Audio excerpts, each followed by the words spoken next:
Shalom, Bapak Ibu Saudara-saudari yang terkasih. Silakan baca dan dengarkan khotbah ini hingga akhir, agar kamu menemukan hal yang menguatkan imanmu kepada Tuhan, kepada Tuhan Yesus Kristus Roh Kudus, Tuhan kita yang Maha Esa itu. Khotbah ini pasti berbeda dengan khotbah-khotbah lainnya. Saya mohon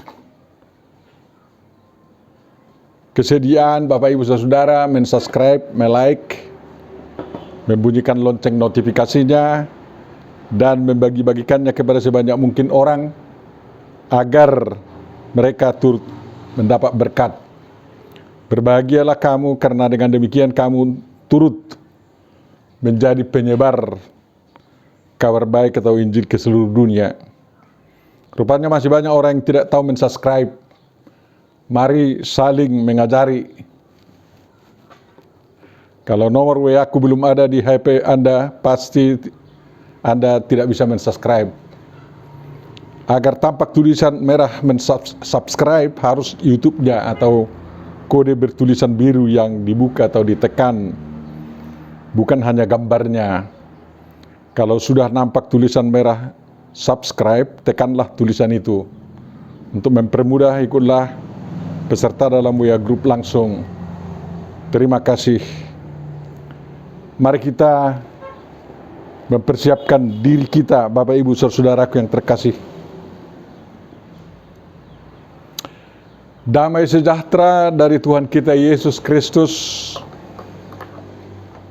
Jehovah Elohim, Roh Kudus, Tuhan kita yang Maha Esa itu, yang melampaui segala akal dan melebihi semua damai yang dapat diberikan oleh dunia ini, kiranya memenuhi hati, pikiran, dan kehidupan kita senantiasa. Amin. Mari kita berdoa.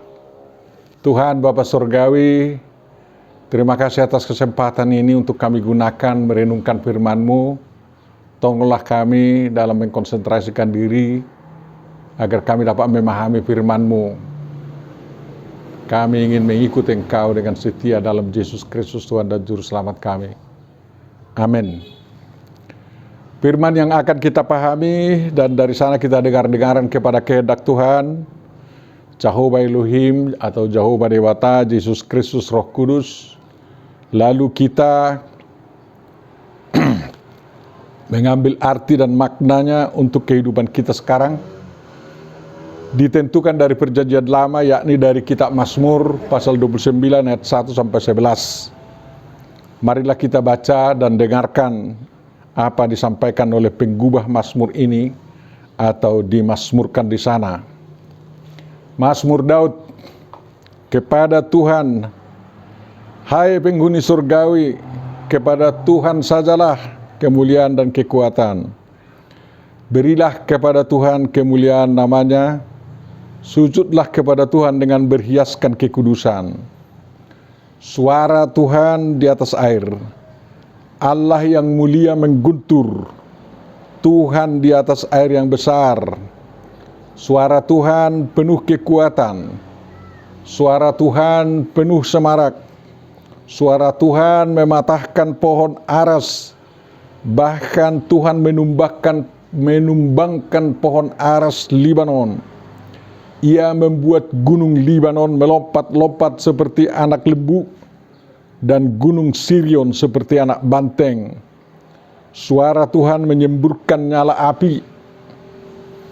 Suara Tuhan membuat padang gurun gemetar. Tuhan membuat padang gurun Kades gemetar. Suara Tuhan membuat beranak rusa betina yang mengandung. Bahkan hutan digundulinya, dan di dalam baitnya setiap orang berseru hormat. Tuhan bersemayam di atas air bah. Tuhan bersemayam sebagai Raja untuk selama-lamanya. Tuhan kiranya memberikan kekuatan kepada umatnya. Tuhan kiranya memberkati umatnya dengan sejahtera. Sampai di sini firman Tuhan yang akan kita pahami dan renungkan demi menguatkan iman percaya kita kepada Tuhan Jehovah Elohim Yesus Kristus Roh Kudus. Tuhan kita yang Maha Esa itu. Berbahagia dan diberkatilah siapapun yang mendengarkan, memahami, menghayati firman Tuhan dan melakukannya dalam kehidupannya sehari-hari. Amin. Bapak, Ibu, saudara-saudariku yang terkasih, seperti biasa kita temukan beberapa poin pemahaman untuk menguatkan iman kita berdasarkan isi perikop ini. Antara lain, pertama, Bapak, Ibu, saudara yang dikasihi Tuhan dengan kasih agape-Nya, mulai dari sejak Adam dan Hawa sampai sekarang, manusia mengalami fenomena alam atau peristiwa alam, baik yang biasa-biasa saja bagi manusia, maupun yang dipandang manusia sebagai aneh, dahsyat, ganas, dan ada yang berdampak menghancurkan kehidupan manusia. Beberapa fenomena alam itu disebutkan dalam Mazmur ini. Misalnya air bah, air yang besar, pohon aras Libanon yang merupakan pohon terkuat dipatahkan.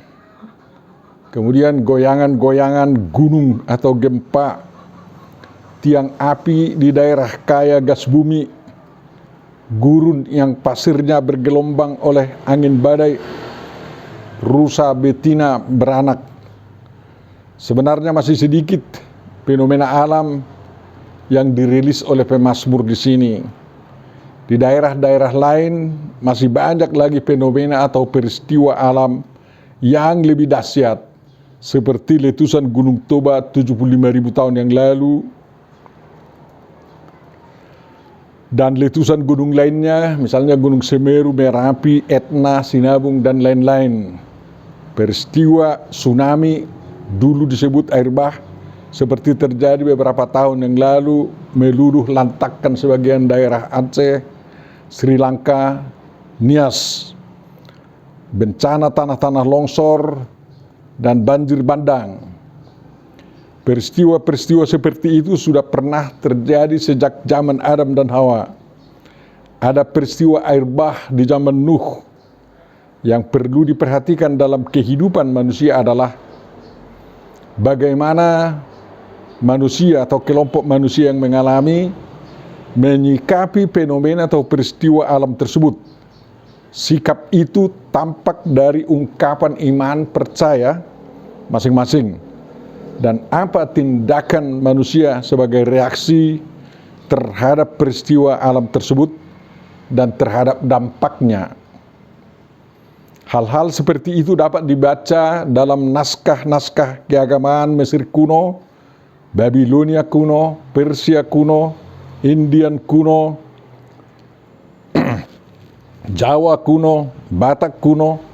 Kemudian juga dapat dibaca dalam naskah-naskah atau kisah suci umat beragama modern yang masih eksis sampai sekarang, seperti Yahudi, Kristen, Islam, Buddha, Hindu, Konghucu, dan lain-lain.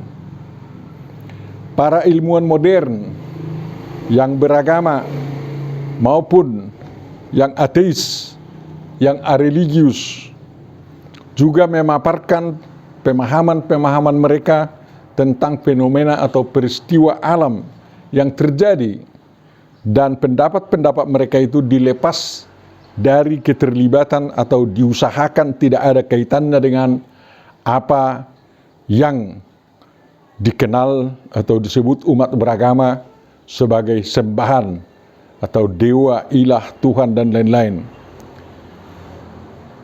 Periksalah Bapak Ibu Saudara, iman percaya Bapak Ibu Saudara bagaimana memahami bencana-bencana yang sudah dan sedang terjadi.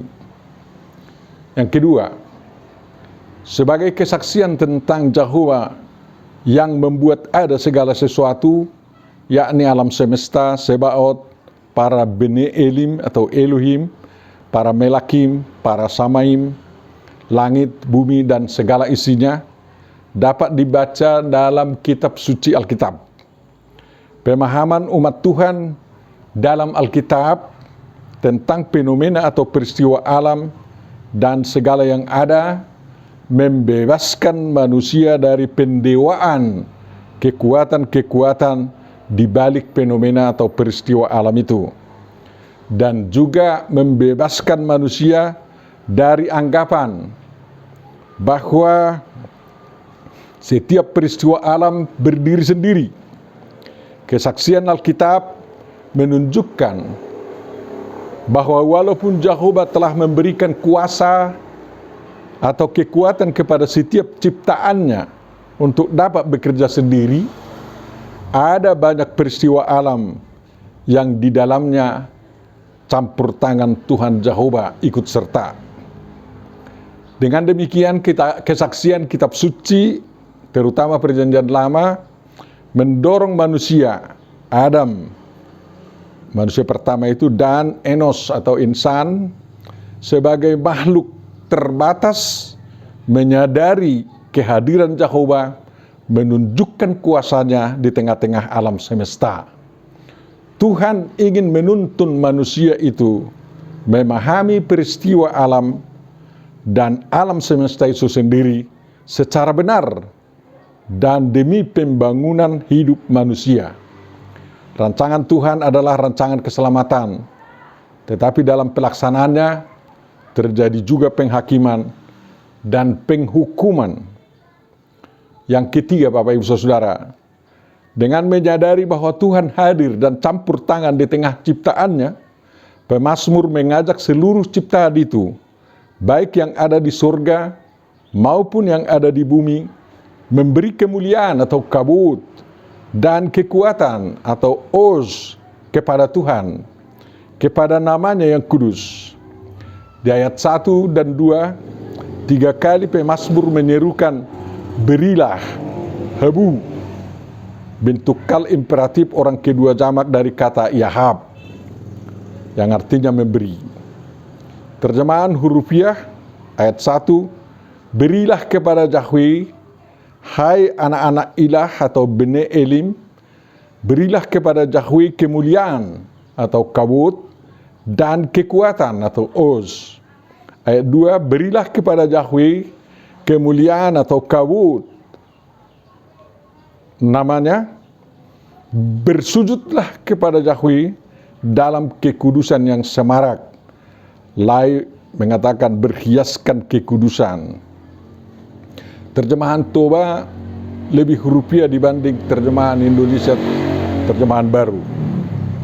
Kata hadar bahasa Ibrani bisa diterjemahkan dengan hormat, itu Mazmur 8 ayat 6, semarak Mazmur 29 ayat 4, dan berhiaskan dalam Mazmur 29 ayat 2. Tuhanlah pemilik kemuliaan.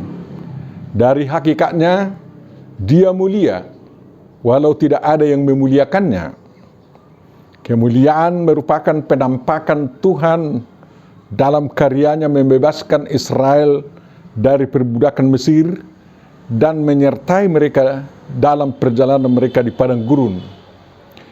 Dalam penglihatan sewaktu pemanggilannya, Yesaya mendengar nyanyian para malaikat itu mengatakan, kudus, kudus, kuduslah Tuhan semesta alam, seluruh bumi penuh kemuliaannya. Yesaya 6 ayat 3. Tuhan, pemilik kemuliaan itu, dapat memberikan kemuliaan bagi yang dikehendakinya. Tuhan memahkotai manusia yang disebut dalam Mazmur 8 Enos, yang diciptakannya dengan kemuliaan atau kabut dan hormat atau hadar. Kemuliaan raja-raja berasal daripadanya. Bandingkan Daniel 7 ayat 37, 5 ayat 18. Tuhan juga pemilik kekuatan. Ia menjadikan bumi dengan kekuatannya. Bandingkan Yeremia 51 ayat 15. Dengan kekuatannya yang menakutkan, Dia memotong dahan-dahan pohon. Bandingkan Yesaya 10 ayat 33. Keagungan dan semarak ada di hadapannya, kekuatan dan kehormatan ada di tempat kudusnya. Demikian Mazmur 96 ayat 6. Bandingkan 1 Tawarikh 16 ayat 27. Pada Tuhanlah hikmat dan kekuatan. Dialah yang mempunyai pertimbangan dan hikmat. Ayub 12 ayat 13. Sering pemazmur mengatakan bahwa Tuhan itu kekuatannya dan mazmurnya, ia telah menjadi keselamatannya. Baca Mazmur 118 ayat 14. Dia kekuatan dan perisainya. Mazmur 28 ayat 7. Tuhan adalah kekuatan umatnya dan benteng bagi orang yang diurapinya. Mazmur 28 ayat 8. Tuhan itu tempat perlindungan dan kekuatan. Sebagai penolong dalam kesesakan sangat terbukti. Baca Mazmur 46 ayat 2.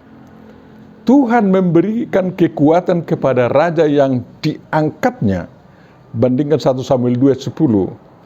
Umat Tuhan harus mengingat bahwa Tuhan yang memberikan kekuatan kepada umatnya untuk memperoleh kekayaan.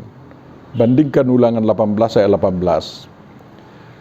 Jadi kalau Tuhan yang punya kemuliaan dan kekuatan, untuk apa lagi ciptaannya atau penghuni surga dan bumi atau alam semesta diajak memberikan kemuliaan dan kekuatan kepadanya atau kepada namanya?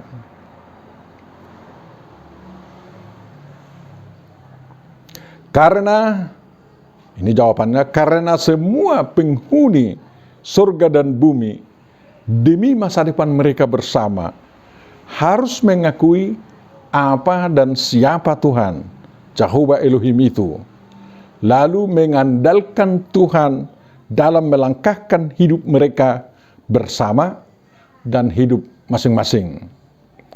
Langkah pertama dalam mengakui kemuliaan dan kekuatan Tuhan dan mengandalkannya dalam kehidupan bersama adalah dengan bersujud kepada Tuhan dengan berhiaskan kekudusan atau dengan kekudusan yang semarak. Yang bersujud itu adalah abdi. Tidak pernah Tuhan bersujud, tetapi abdi, hamba, ebed. Bersujud berarti beribadah kepada Tuhan. Dan ibadah itu terisi dengan kekudusan. Beribadah bukan hanya berarti melakukan kebaktian seperti setiap hari Minggu kita lakukan di hadapan Tuhan, melainkan terutama menjadi abdi Tuhan sepanjang hidupnya. Bersujud berarti menyatakan di hadapan Tuhan bahwa yang bersujud itu bersedia menjadi abdi Tuhan. Abdi yang benar adalah yang sadar betul bahwa dia dikhususkan bekerja bagi Tuhan, sama seperti Yesus Kristus bekerja bagi Bapanya. Dia hidup demi Tuhan yang bekerja demi kemanusiaan. Kekudusan yang semarak dalam pengabdian atau pengabdian yang berhiaskan kekudusan itu adalah hidup dengan karya-karya yang memuliakan Tuhan dan dikerjakan dengan mengandalkan kekuatan Tuhan. Yang keempat, Bapak Ibu Saudara, bahwa penghuni surga dan alam semesta terkhusus manusia wajib mengakui dan harus mengandalkannya. Pemazmur memberikan beberapa contoh yang dapat meyakinkan bahwa Jehovah itu pemilik kemuliaan dan kekuatan. Penghuni surgawi yang disebut anak-anak Elim dan penghuni bumi diajak memberikan kemuliaan dan kekuatan itu agar penyembah Tuhan dapat atau memperoleh atau mendapat kemuliaan dan kekuatan dari Tuhan. Jadi manusia memuliakan Tuhan, manusia mengandalkan kekuatan Tuhan, agar manusia itu mulia juga, mendapat kemuliaan, dan mendapat kekuatan dari Tuhan. Secara khusus, pemazmur memberitahu kemuliaan dan kekuatan Tuhan dalam dan melalui suara, bahasa Ibrani-nya kolnya. 7 kali pemazmur memberitahu apa yang dapat dilakukan Tuhan hanya dengan suaranya.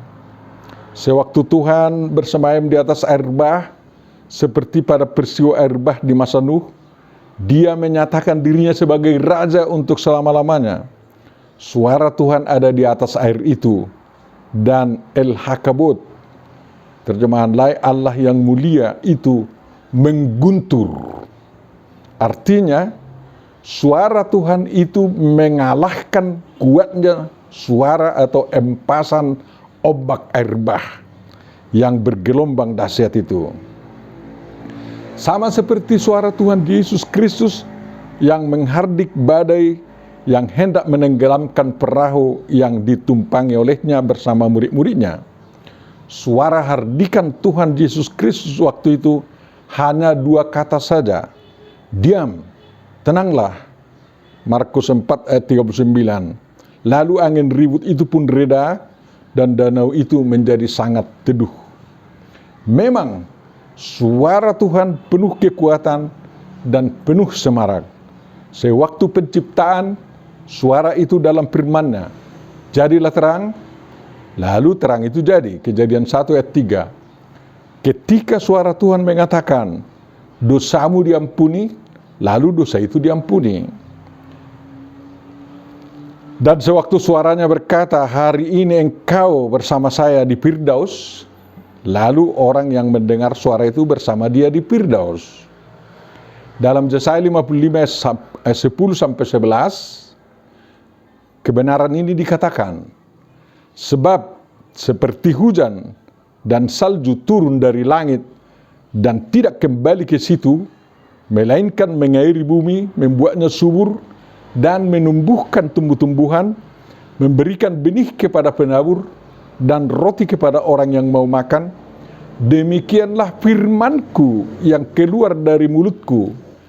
Yang artinya suara Tuhan, ia tidak akan kembali kepadaku dengan sia-sia, tetapi ia akan melaksanakan apa yang kukehendaki dan akan berhasil dalam apa yang kusuruhkan kepadanya. Oleh karena itu Bapak Ibu Saudaraku, jangan ragu mendengar suara Tuhan dan mengandalkannya. Yang kelima Bapak Ibu, suara Tuhan tidak selalu menyampaikan hal-hal yang baik bagi yang disapanya.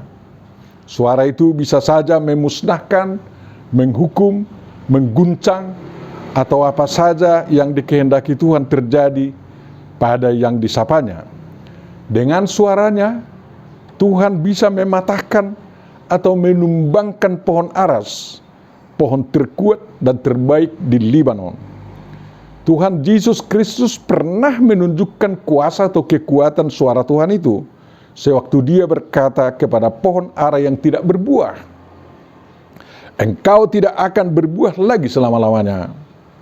Matius 21 ayat 19.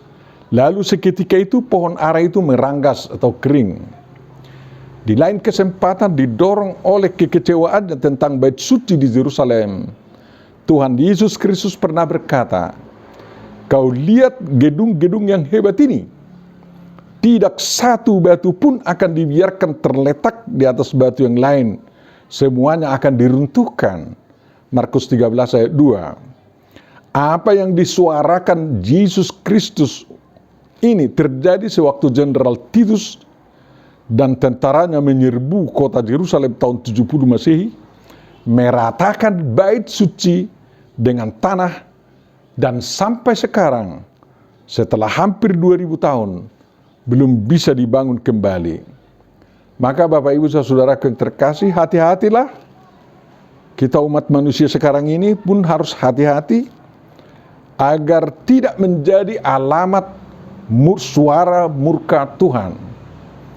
Pada suatu waktu Yesus Kristus mengatakan, sesungguhnya jika kamu percaya dan tidak bimbang, kamu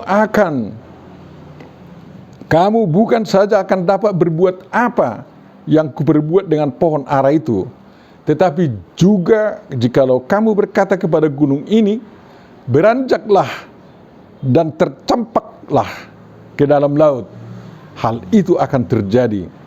Matius 21 ayat 21. Itu berarti suara Tuhan itu sangat berkuasa. Dalam Mazmur 114 ayat 4 dikatakan, gunung-gunung melompat-lompat seperti domba jantan, dan bukit-bukit seperti anak domba, karena takut pada Tuhan. Para ahli gempa mengatakan bahwa ada dua jenis gempa, yakni gempa yang membuat permukaan tanah seperti gelombang naik turun, dan ada yang membuat permukaan tanah bergoyang, bergeser kiri kanan. Gempa yang membuat permukaan tanah naik turun dapat dikategorikan sebagai gunung yang melompat-lompat. Bukan hanya di Gunung Libanon atau di Gunung Sirion bisa terjadi demikian. Di Tarutung saja pun dulu pernah terjadi gempa yang membuat permukaan tanah atau gunung naik turun, ibarat anak lembu atau anak banteng yang melompat-lompat. Gempa terjadi karena Tuhan memberi kuasa kepada bumi berbuat demikian. Tuhan tahu kapan itu terjadi, sebab bagian-bagian bumi yang paling dalam ada di tangannya. Puncak gunung-gunung pun kepunyaannya. Demikian Mazmur 95 ayat 4. Berdasar pengetahuannya itu, Tuhan dapat menyuarakannya. Itu bedanya dengan manusia. Karena manusia hanya tahu tentang seismograf, ya, setelah bumi bergoyang baru tahu. Tapi Tuhan tahu sebelum bergoyang atau sebelum dunia ini, permukaan bumi melompat-lompat. Demikian juga dengan gempa bumi yang membuat bumi gemetar. Dalam Mazmur 104 ayat 32 dikatakan, Dia yang memandang bumi sehingga bergetar, yang menyentuh gunung-gunung sehingga berasap. Suara Tuhan bisa membuat api menyala. Ingat yang api di padang gurun atau api yang menyala di Gunung Sinai. Sewaktu Musa datang ke sana tapi semak belukar tidak terbakar. Suara Tuhan membuat padang gurun atau padang gurun Karis katanya gemetar dan siap melakukan kehendak Tuhan. Kalau bumi dan gurun bisa gemetar di hadapan Tuhan, sudah sepatutnya manusia pun harus gemetar berdiri di hadapan Tuhan. Gemetar menuju takwa kepada Tuhan dan siap melakukan kehendak Tuhan. Itu yang Anda perlu renungkan juga sekarang ini. Dalam berita penciptaan diberitahu bahwa segala hewan di air harus berkembang biak. Itu Kejadian 1 ayat 22. Tentang hewan darat dalam berita penciptaan itu tidak jelas dikatakan harus berkembang biak. Keinginan Tuhan agar binatang darat berkembang biak ditegaskan dalam Kejadian 8 ayat 17. Sewaktu kepada Nuh diperintahkan, segala binatang yang bersama-sama dengan engkau, segala yang hidup, burung-burung, hewan, dan segala binatang melata yang merayap di bumi, suruhlah keluar bersama-sama dengan engkau, supaya semuanya itu berkeriapan di bumi, serta berkembang biak dan bertambah banyak di bumi. Tuhan ingin kehidupan hewan yang diciptanya berkelanjutan. Ada penciptaan yang kontinu. Untuk tujuan itulah suara Tuhan membuat beranak rusa betina yang mengandung. Mazmur 29 ayat 8. Suara Tuhan menjadi penyelamat semua binatang dalam melahirkan, sehingga semua hewan itu lestari dan berkelanjutan dalam berjalannya waktu. Manusia tidak perlu mengganggu kehendak Tuhan tersebut. Manusia harus pandai-pandai merajai semuanya itu sehingga tidak ada yang punah. Itu juga demi kesejahteraan umat manusia. Jadi kalau hewan itu masih terus berkelanjutan ada, itu demi manusia juga. Poin yang keenam, di dalam hekal atau artinya istana tempat tinggal bait Tuhan, di hadapan yang bersemayam sebagai raja untuk selama-lamanya, setiap ciptaan yang ada di sana atau dikatakan kullu menyerukan kabut, yang sebenarnya artinya mulia. Lain menerjemahkannya hormat. Di mana-mana di istana itu terdengar suara yang memuliakan Tuhan dengan menyerukan mulia, mulia, mulia, mulia terus-menerus. Dengan seruan ini, penyeru menyatakan tentang keakrabannya dengan Tuhan, tentang betapa berbobotnya Tuhan bagi kehidupan atau keberadaannya, tentang betapa tingginya nilai Tuhan bagi dirinya, bagi diri penyeru tersebut. Penyeru mengakui bahwa kekayaan termahal baginya adalah Tuhan. Dia berada di istana Tuhan, sungguh merupakan suatu kemegahan dan kehormatan yang luar biasa. Dari itu dia pantas menyanyikan hormat bagi Allah Bapa, hormat bagi anaknya, hormat bagi Roh Penghibur, ketiganya yang esa, haleluya, haleluya, haleluya, ketiganya yang esa. Atau menyanyikan muliakanlah, muliakanlah Tuhan Allah, Maha Tinggi, dan seterusnya. Mereka semua memberikan kemuliaan kepada Tuhan. Mereka bersujud berhiaskan kekudusan dengan kekudusan yang semarak. Pemuliaan Tuhan itu dipastikan berdampak kepada kesediaan Tuhan memberikan kekuatan kepada umatnya dan memberkati umatnya dengan salum atau sejahtera. Yang ketujuh, Bapak Ibu Saudara. Bapak Ibu Saudaraku yang terkasih, yang paling dibutuhkan umat Tuhan sekarang ini adalah kekuatan atau os dan damai sejahtera atau salum. Dalam sebutan kekuatan atau os dicakup semua kemampuan seperti kemampuan Tuhan mengerjakan hal-hal yang diperlukan, menyelesaikan semua rencana, membuat segala peralatan yang dibutuhkan untuk membangun kemanusiaan berhasil guna, menjaga dan memelihara kehidupan agar sehat jasmani, sehat rohani, dan semakin maju maupun modern. Umat Tuhan membutuhkan kekuatan untuk membangun sumber daya manusia, sumber daya modal, sumber daya materi, demi kehidupan yang lebih baik dan demi pembangunan kerajaan surgawi di bumi. Tuhan bersedia memberikan kekuatan atau os untuk itu semua, yakni kekuatan otak, kekuatan jasmani, maupun kekuatan rohani. Namun Bapak Ibu Saudaraku yang terkasih, keberhasilan dengan penggunaan kekuatan dari Tuhan akan menjadi tidak memberi kebaikan bagi umat manusia kalau keberhasilan itu tidak disertai dengan damai sejahtera atau salum. Dengan adanya salum atau damai sejahtera, berarti manusia mencapai mutu kehidupan terbaik, baik di kalangan sendiri maupun dengan sesama umat manusia lainnya. Semua umat Tuhan mengalami damai dalam dirinya sendiri, damai dengan sesamanya, damai dengan lingkungannya, dan damai dengan Tuhan. Keadaan seperti itulah yang dijanjikan dapat diraih oleh umat Tuhan apabila umat Tuhan memuliakan Tuhan dalam kekudusan. Tuhan memberkati Bapak Ibu Saudaraku yang terkasih. Amin. Itu dapat disambut dengan nyanyian doa firman-Mu, berkatilah kekal dalam hidupku. Mari kita berdoa. Tuhan Bapa Surgawi kami, terima kasih atas firman yang Kau terangkan.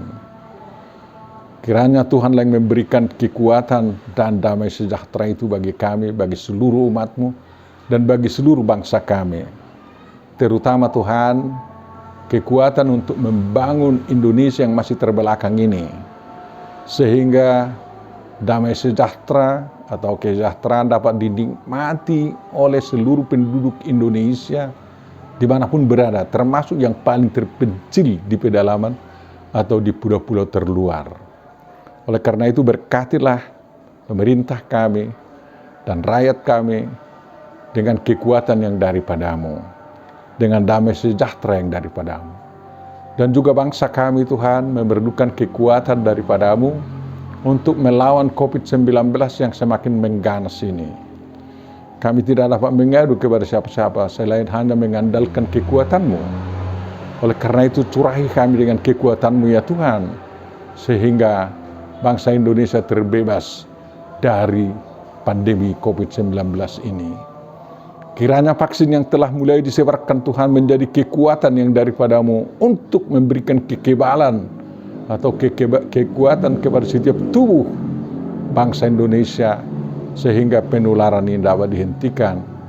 Bapa Surgawi, obatilah, berkatilah obat-obat yang digunakan oleh saudara-saudara kami yang sedang sakit oleh karena COVID-19 atau dengan penyakit-penyakit apapun itu. Ampuni dosa-dosa kami Bapa. Di dalam Yesus Kristus, sempurnakanlah doa kami ini dan kabulkanlah dalam kasih-Mu. Amin.